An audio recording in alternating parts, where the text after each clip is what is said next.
Welcome to Crazy Enough to Win. I'm your host, John Grubbs. Welcome to the podcast. So today we're going to talk about MOJO. Can you get your team's MOJO back?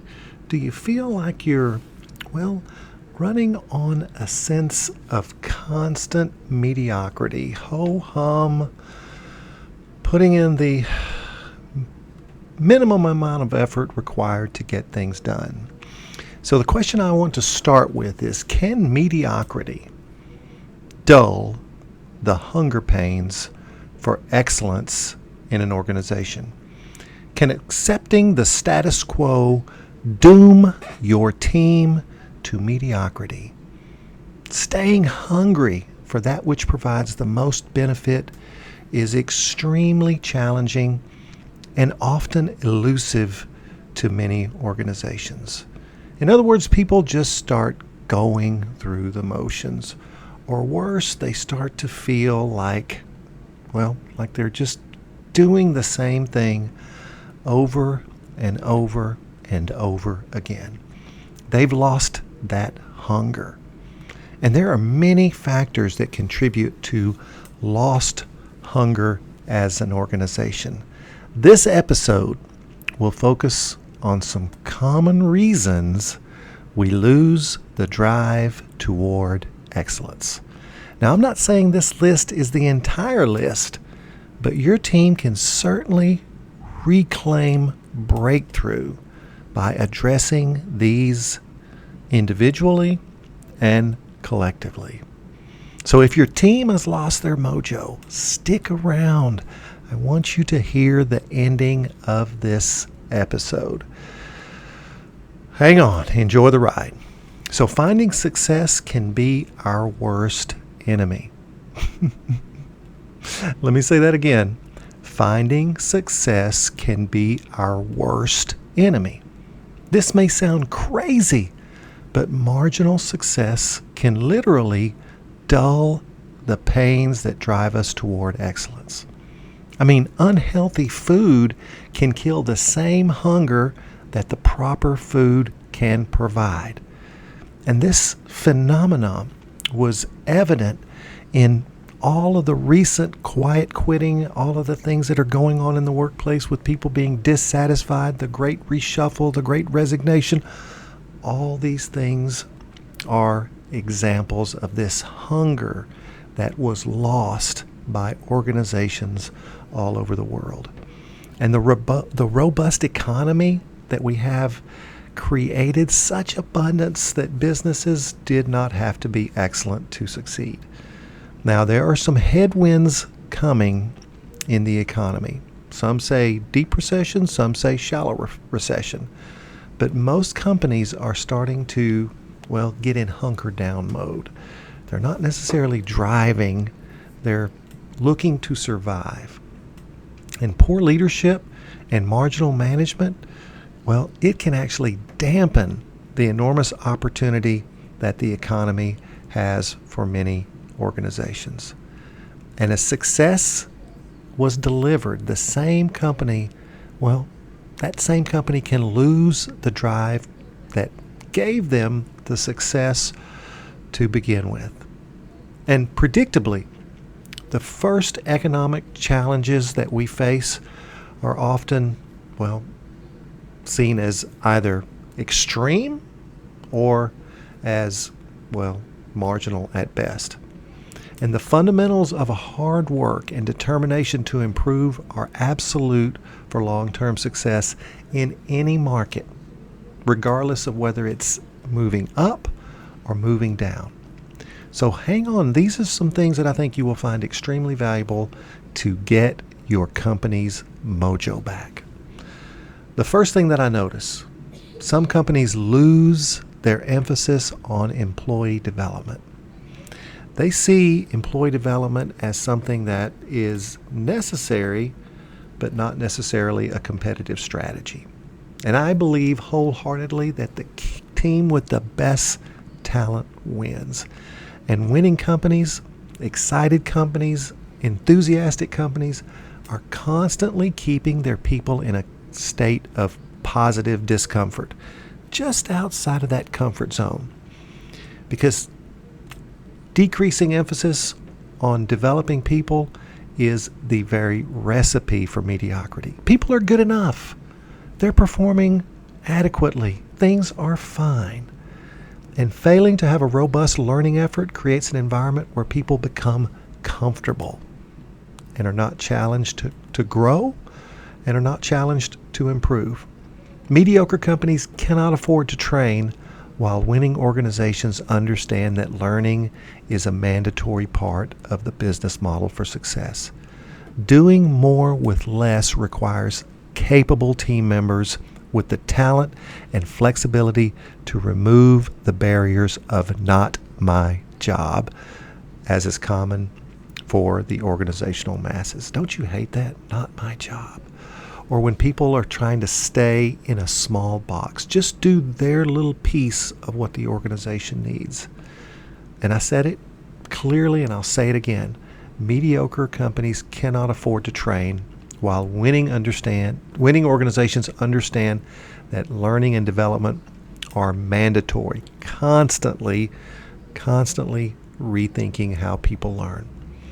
And USA Today survey revealed that 50% of companies plan to promote the best talent to keep them on the team during this economy. 48% said they would raise salaries as the primary strategy to keep from losing players. And the painful truth is that most companies have no plan and no strategy to keep the best and brightest. They think just paying them more is all they need to do to keep top talent. And some companies take the talent on the team for granted while spending little to nothing on the development of that same talent. And this permeates the organization with mediocre people doing mediocre jobs, and no one is required to constantly improve performance. Over time, people can literally feel entitled to their job and get comfortable to the point of, flat out complacency. It's good enough. If it isn't broke, don't fix it. And I want you to consider the big fish in the little pond analogy. The big fish can have whatever it wants. There is no one to challenge its place in the environment. Daily, it feeds on the little fish, gets slow and fat. Days and nights of comfort and a lack of any threat makes the fish, seem very successful. The smaller fish may envy the big fish and the status it occupies in the small pond. And one day the rain starts, and they don't stop.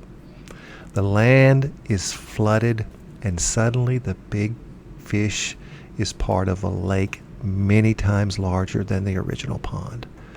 Suddenly and quickly, the big fish finds itself in an environment of much larger and more physically superior fish. Not long after the flood and the change of status, the original big fish, is consumed and made part of the environment. Many companies and employees are like that fish. A perceived lack of threat creates apathy, and that apathy makes people feel comfortable. The rare organization is truly performance-based to the point that people are pushed and challenged for excellence constantly. A safe environment can be the most significant challenge facing a mediocre team. So what drives hunger for success in life? And how does this hunger seem to fade as marginal success enters our lives? The true challenge for any successful leader is to create an environment that pushes employees to their perceived capability and then just a bit further in order to grow. This challenge is often neglected because managers are not taught and don't know how far they can push the talent on the team. And this ignorance leads to inaction, and the organization starts to settle. Think about the people around you on the job? How many people are getting by with just enough effort? They're not being challenged. They can mail it in. They can do the job in much less time than they actually take to do the job. They're not being challenged. They're not being pushed. They're not growing. They're the big fish mentality that life is good and I don't need to constantly work and keep my game at the top. There's good news here as well. Just as in the sports that has impacted most of our lives, we can learn. We can learn to improve continually with incremental magic. Just as coaches and teachers have pushed us in the past, the same is necessary for the present and for the future. In the future, the executive without the coach will be the exception, while those with personal coaches will be the norm. Being pushed is sometimes the only way to stay hungry in the game of life. Now I want you to apply this to your own current circumstance. Think about your own organization. Are your people constantly being put in a state of positive discomfort so that they are just outside of that comfort zone in a good way that requires them to continually learn, to continually sharpen their axe so that they work smarter, not harder? The leaders of the future will be those who challenge others. I've created a talent retention quadrant, a TRQ, and I measure, for organizations, I measure how challenged the employees feel on the job. And I measure how appreciated or important they feel in their current role. And I'll tell you, the employees who feel challenged at a higher level and feel important and appreciated in their work, well, those people tend to stay in their current roles. People who aren't very challenged, who can do the job in their sleep, those people, well, if they're not appreciated and not made to feel important, they leave. And if you challenge people, but you don't make sure they feel important and appreciated for the work that they do, well, they burn out. And the people who feel appreciated and important, but don't feel much challenge in the work, well, they become bored. So as you take this information, as you look toward the future of your organization, remember the fish analogy. If your people aren't constantly having to work on their business game, if they're not having to constantly improve their skills, as the organization grows, it outgrows the talent that currently exists. I mean, I've watched some companies go from very small companies to medium-sized companies, and because the talent did not keep pace with the demands of the organization, those people were outgrown. And it's a tragedy when the organization can't see that they've outgrown certain people, especially in key roles, and they remain small or mediocre as a result. The big fish in the little pond.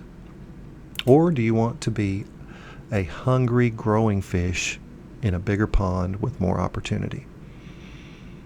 This podcast is for people who are crazy enough to know that they need to grow in order to survive.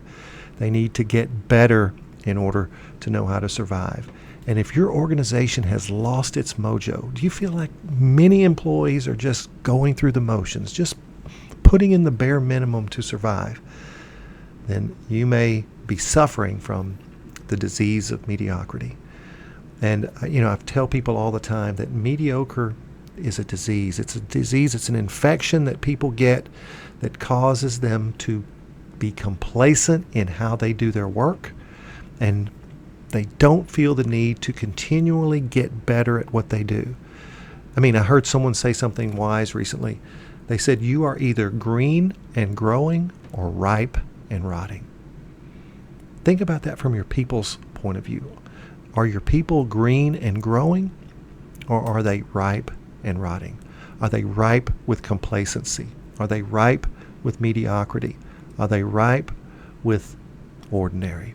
Or do you constantly train and train and train and require more and more and more in a positive way so that people feel challenged and feel appreciated and important on the job. So if you want to know more about this topic, you can actually reach me at www.johngrubbs.com. That is www.johngrubbs.com. That is my website. You can get a hold of me there. There's tons of free information there. I've got links to my YouTube videos. I've got articles that you can download. I've got a lot of free information that you can get. I would love for you to suggest a topic that you would like to hear on this podcast. I mean, we're so blessed to have listeners around the world. People get a hold of me. People say, John, I really love that episode. I want to know more about this, or I want to know more about that. You can reach me and interact with me through my website. Heck, I even give away a free book. If you go to johngrubbs.com, you can actually have a free copy of one of my books. It's a leadership book that is based on the idea of servant leadership. And people ask me, they say, well, John, why do you give a book away on your website? Why do you give a book away that sells for $20 on Amazon? Well, here's my gift to you. You are giving me the most precious gift one human can give another, and that is your precious time. And in exchange for that gift, I will give you a copy of that book just for going to that website. You can download it as a PDF file, or you can download it as a Mobi file if you read your books on Kindle. Now, why this podcast? Why Crazy Enough to Win? You see, most people chase comfort. Most people chase the ordinary. Most people, they accept mediocrity in their lives. And I wanted to create a podcast for people who are crazy enough to go against the grain, to push against what's normal, because crazy people do things that other people are afraid to do. Crazy people do things that the world has never seen before. Crazy people get things done. And this podcast is for people crazy enough to win. Until next time.